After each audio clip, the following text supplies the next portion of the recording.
Imagínate una boda. Hay una novia vestida de blanco. Hay un alcalde leyendo las palabras oficiales. Hay familia de ambos lados. Hay flores. Hay anillos. Pero falta una persona. El novio. No porque haya huido, sino porque ya falleció. En Francia esto es legal. Le llaman matrimonio póstumo casarse con alguien que ya no está. Y esto no sale de ninguna novela romántica. Está escrito en el artículo 171 del Código Civil francés, firmado como ley por el propio presidente del país. La historia comienza una noche de diciembre de 1959. Cerca del pequeño pueblo de Fréjus, en el sur de Francia, la represa de Malpasset se rompió de manera repentina. Un muro de agua de decenas de metros de altura arrasó con todo a su paso. 423 personas murieron en cuestión de minutos. Entre ellas había un hombre llamado André Capra, quien estaba a solo unos días de casarse con su prometida, Irene, que en ese momento estaba embarazada. Ella lo perdió todo.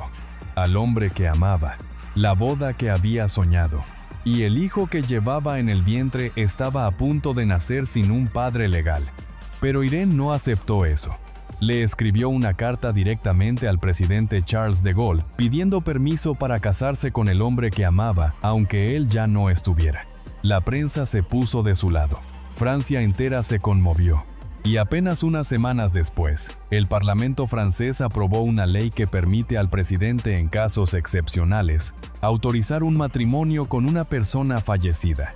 Suena extraño, suena hasta ilógico, pero míralo con más atención. Y vas a encontrar algo muy francés detrás de todo esto.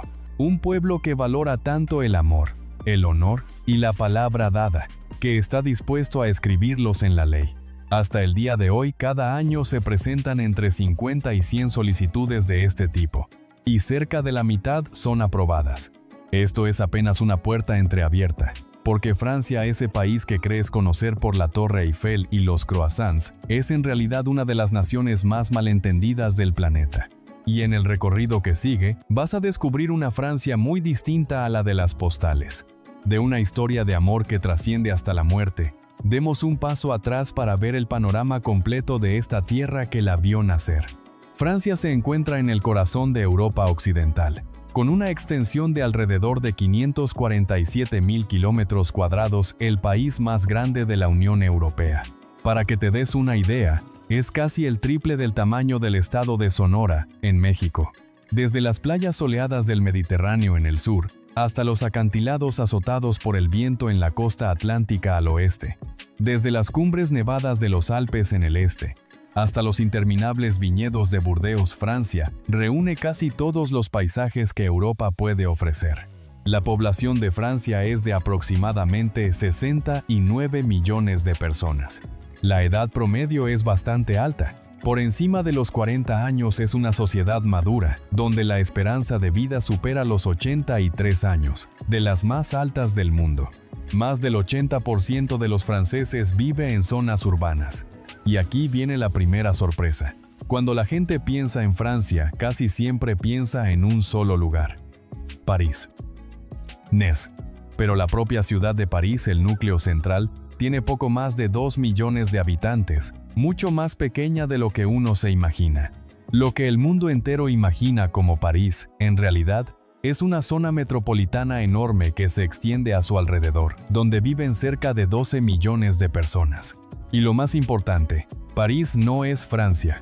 Es apenas un capítulo dentro de un libro mucho más grande. En cuanto a su economía, Francia es una de las 7 economías más grandes del planeta, con un Producto Interno Bruto de alrededor de 3.600.000 millones de dólares. Es la cuna de algunas de las marcas de lujo más importantes del mundo, de la industria aeroespacial, de la energía nuclear y por supuesto del vino y la gastronomía. Pero esas cifras son solo la superficie.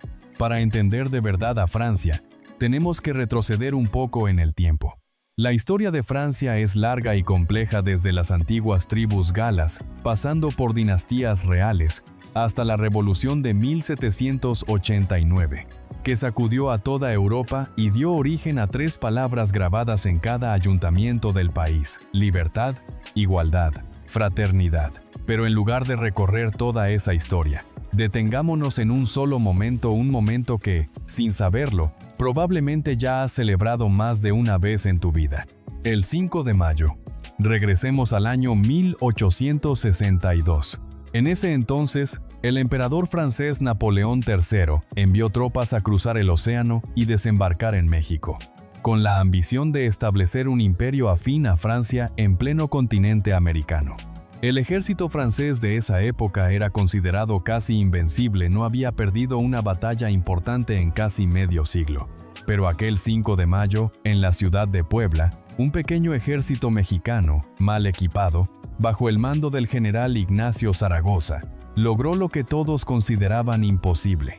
Derrotaron al ejército francés. Fue una victoria que sorprendió al mundo, un símbolo de la voluntad de todo un pueblo dispuesto a plantarle cara a una potencia. Ese es precisamente el origen del 5 de mayo. Francia regresó después con refuerzos, tomó la Ciudad de México y estableció un imperio títere que duró poco tiempo. Pero para 1867, se vieron obligados a retirarse por completo. Ese capítulo de la historia se cerró, pero dejó un hilo invisible que conecta a dos países separados por todo un océano. Así que ya lo sabes. La próxima vez que escuches música y levantes una copa el 5 de mayo, recuerda que esa historia comenzó con un enfrentamiento contra el mismo país que estamos explorando ahora. La historia a veces conecta a las personas de las formas más inesperadas. Y ahora vayamos al lugar que todo el mundo cree conocer. París. En el imaginario colectivo, París es la capital de la luz y del amor. Es la Torre Eiffel brillando al atardecer. Son los cafés románticos junto al río Sena. Es el lugar donde todas las mujeres son elegantes y todas las comidas son perfectas. Pero el París real es mucho más complicado que eso. Existe un fenómeno psicológico tan extraño que los médicos tuvieron que ponerle nombre: el síndrome de París. Fue descrito por primera vez por un psiquiatra japonés llamado Hiroaki Ota, quien trabajaba en París desde la década de los 80. Él notó que algunos turistas, sobre todo japoneses, al llegar a París entraban en un verdadero estado de shock, mareo, ansiedad, incluso alucinaciones. ¿La razón? La enorme distancia entre el París de ensueño que veían en películas y publicidad y el París real, con calles llenas de gente, tráfico caótico y a veces barrios nada románticos, como Barbès o los alrededores de la estación Gare du Nord. Esto no busca hablar mal de París, todo lo contrario. Se trata de entender a París, porque una ciudad realmente viva no puede ser solo una postal. París es un lugar donde puedes pagar un precio exagerado por un departamento diminuto, en un sexto piso sin elevador y sin aire acondicionado, pero al salir al balcón, tienes ante tus ojos una ciudad de 2000 años de historia. Ese es el tipo de sacrificio muy propio de París. Los parisinos no se esfuerzan por parecer perfectos frente a ti, simplemente viven su vida. Y en el momento en que dejas de comparar a París con la postal que traes en la cabeza, empiezas a enamorarte de su verdadera cara, una ciudad orgullosa, cansada, hermosa y profundamente humana. Pero si el París de la superficie ya te sorprendió, espera a conocer lo que hay debajo. Bajo las calles de París se esconde un laberinto. Cientos de kilómetros de túneles oscuros y entrelazados, excavados siglos atrás cuando se extraía piedra para construir la ciudad. Más tarde, cuando los cementerios en la superficie se saturaron, millones de restos humanos fueron trasladados aquí abajo. A este lugar se le conoce como las catacumbas de París, el reino de los que ya no están. Y existe una comunidad secreta de personas que se hacen llamar catafiles, quienes dedican buena parte de su vida a explorar esta red de túneles prohibida. Se meten de noche, recorren pasajes que ningún mapa oficial registra, pero la historia más increíble ocurrió en septiembre de 2004. La policía de París, durante una patrulla de rutina bajo tierra, se topó con algo difícil de creer: un cine completo, escondido en lo más profundo de las catacumbas. Tenía pantalla grande, proyector profesional, asientos tallados directamente en la roca, una barra de bar, un sistema eléctrico instalado con todo cuidado, 3 líneas telefónicas e incluso una olla de presión para preparar cuscús. Alguien, o más bien un grupo clandestino llamado UX, había construido todo un cine subterráneo justo debajo del corazón de París, sin que nadie se enterara. Cuando la policía regresó 3 días después para investigar, la electricidad ya estaba cortada. Y en la entrada, solo encontraron una pequeña nota que decía: "No intenten buscarnos". Hasta hoy, nadie sabe con certeza quiénes eran. Así es París, una ciudad donde hasta la oscuridad bajo tus pies guarda misterio y poesía. Desde las entrañas de París, subamos a un tren rumbo al sur, hacia una ciudad de la que muchos franceses dirán: esta sí es la verdadera Francia, o que definitivamente no lo es, Marsella. Si París es una dama elegante, Marsella es un marinero curtido por el sol, directo y lleno de vida. Es la ciudad más antigua de Francia, fundada por los griegos hace unos 2600 años. A orillas del Mediterráneo, Marsella es un crisol cultural en plena ebullición, donde convergen personas de toda Europa, África y Medio Oriente, fruto de siglos de comercio marítimo. La gente de Marsella tiene un orgullo feroz. Mucha gente ahí te dirá que primero son marselleses y después franceses. Tienen su propio acento, su propio ritmo de vida y una pasión por el fútbol tan intensa que puede hacer que la ciudad entera contenga la respiración durante un partido importante. Y hablando de fútbol, es imposible no mencionar esa pasión que corre por las venas de los franceses. Francia ha levantado la Copa del Mundo en 2 ocasiones, en 1998 y en 2018. En el Mundial de 2026, celebrado en Estados Unidos, Canadá y México, Kylian Mbappé, heredero de la legendaria camiseta número 10 que antes portaron Platini y Zidane, sigue siendo la gran estrella al frente del ataque de la selección azul. Para los franceses, el fútbol no es solo un deporte, es un idioma común, algo que logra unir a una nación tan diversa en un solo bloque durante 90 minutos. A las afueras de Marsella hay una maravilla natural difícil de creer: las Calanques, pequeñas ensenadas con acantilados de piedra caliza blanca que caen en picada hacia aguas de un azul turquesa. Ahí es donde la gente de Marsella va a respirar, a nadar y a recordar que a veces la vida se reduce a sol, mar y una tarde sin prisas.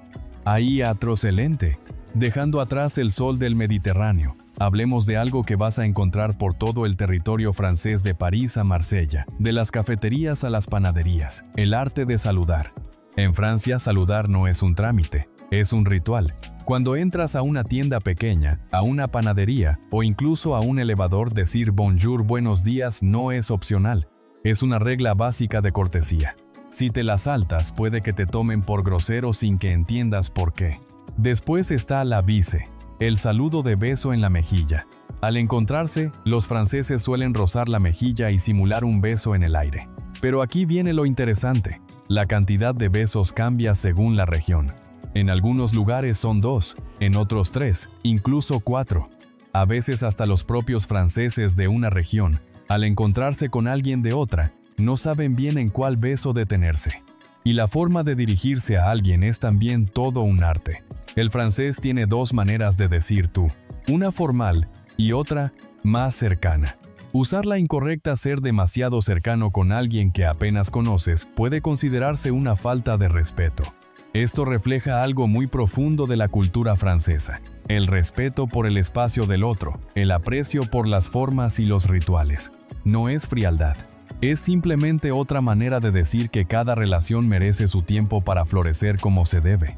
Precisamente de esa cultura ritual nace uno de los aspectos más malentendidos del carácter francés: su franqueza.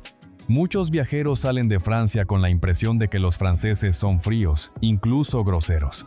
El mesero no sonríe de más.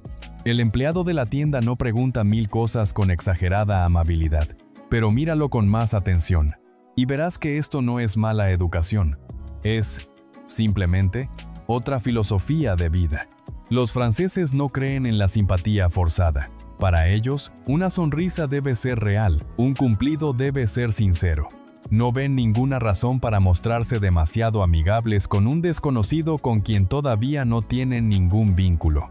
Esto puede sonarnos ajeno a nosotros, los latinoamericanos, acostumbrados a la calidez desde el primer momento. Pero hay un lado hermoso detrás de esto.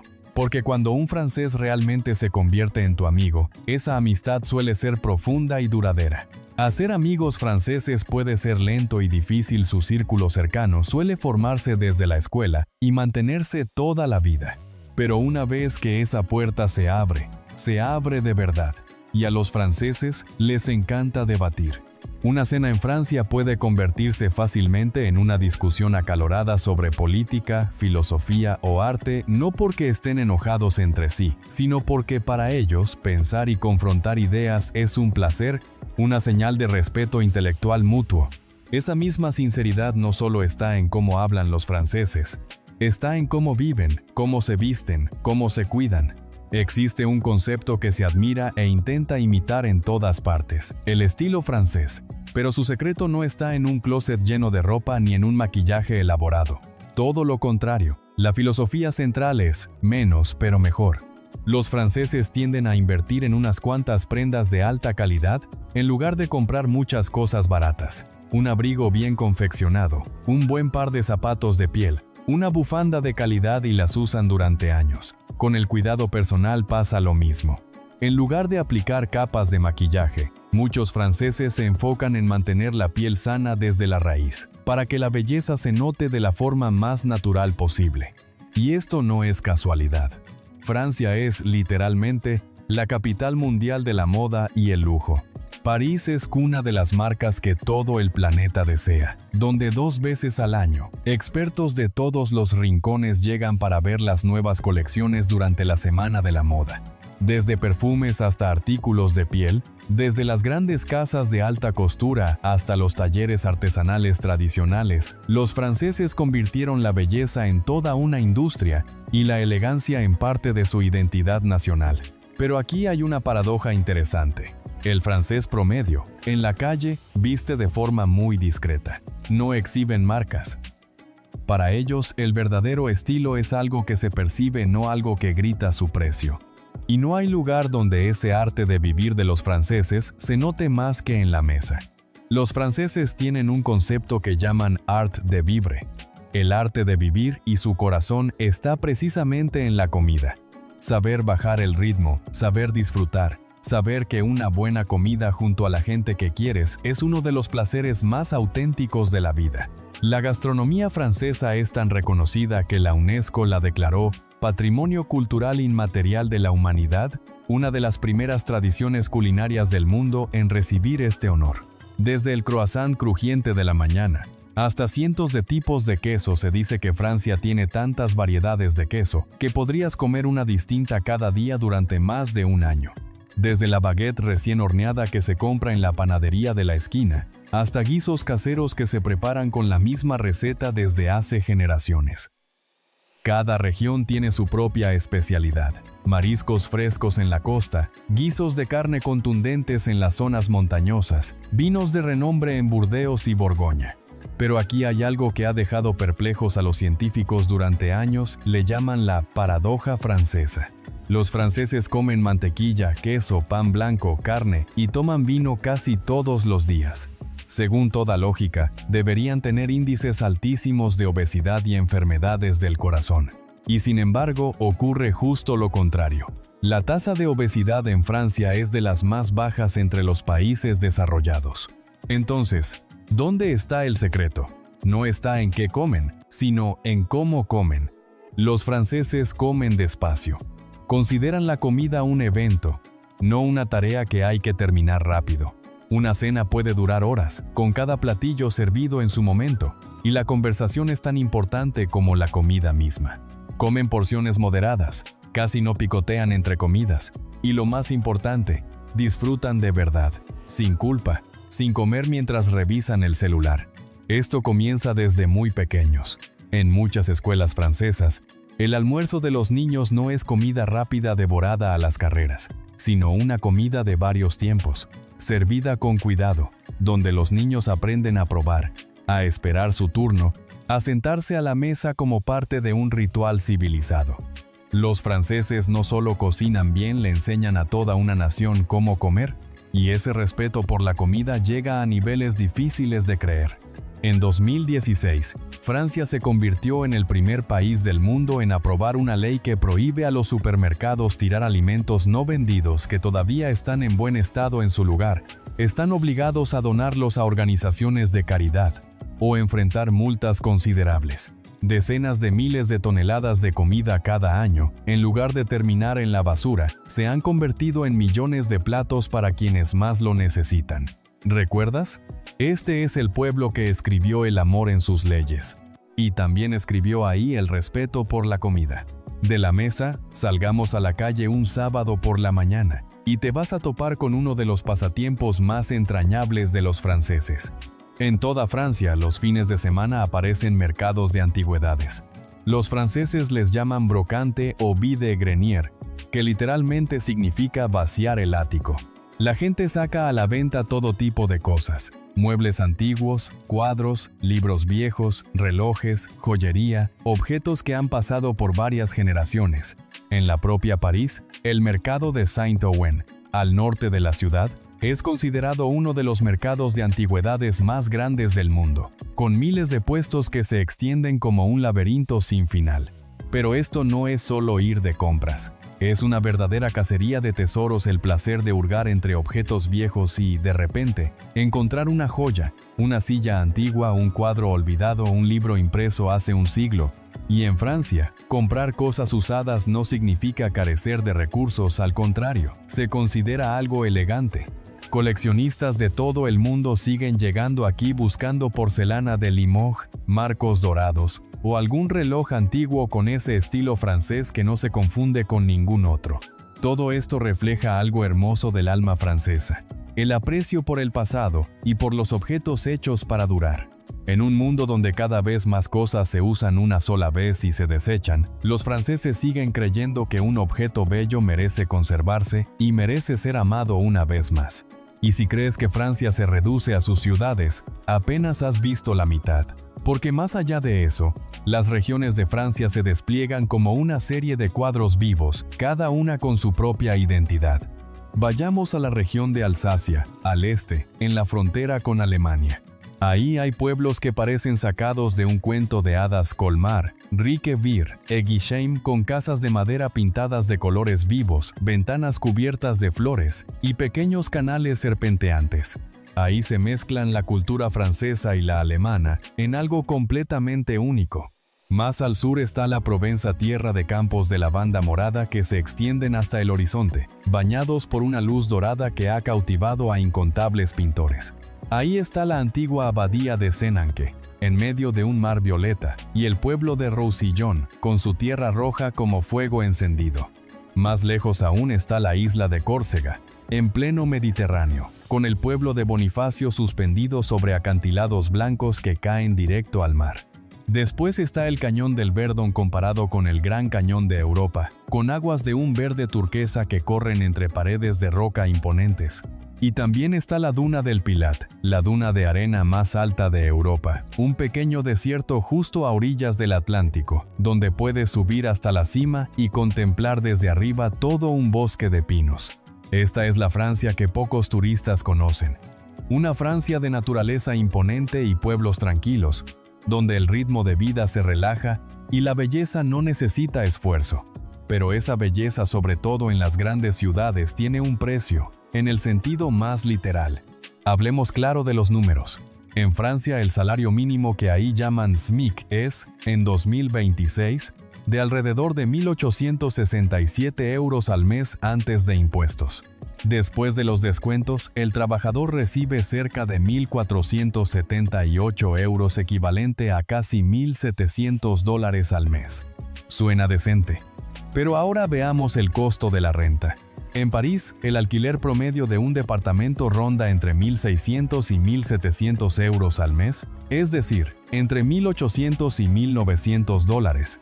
Incluso un estudio pequeñito, de apenas 20 a 25 metros cuadrados, en una zona modesta, suele costar entre 850 y 1.200 euros al mes. ¿Ya ves el problema? Una persona que gana el salario mínimo en París puede terminar destinando casi la mitad, o incluso más, de su ingreso solo para pagar la renta de un lugar modesto. Por eso muchos jóvenes en París viven en departamentos diminutos, comparten vivienda, o se mudan a las afueras y viajan en tren cada día hasta el centro. Por supuesto, a cambio reciben cosas que no siempre se miden en dinero. Un sistema de salud pública de los mejores del mundo. Educación prácticamente gratuita. Vacaciones largas. Y una red de seguridad social sólida. Francia no es barata. Pero muchos franceses te dirán que lo que compran con esos altos impuestos es, sencillamente, tranquilidad. Y ahora, para ser justos, tenemos que hablar de lo que las postales nunca te muestran. Porque ningún país es perfecto y Francia tampoco lo es.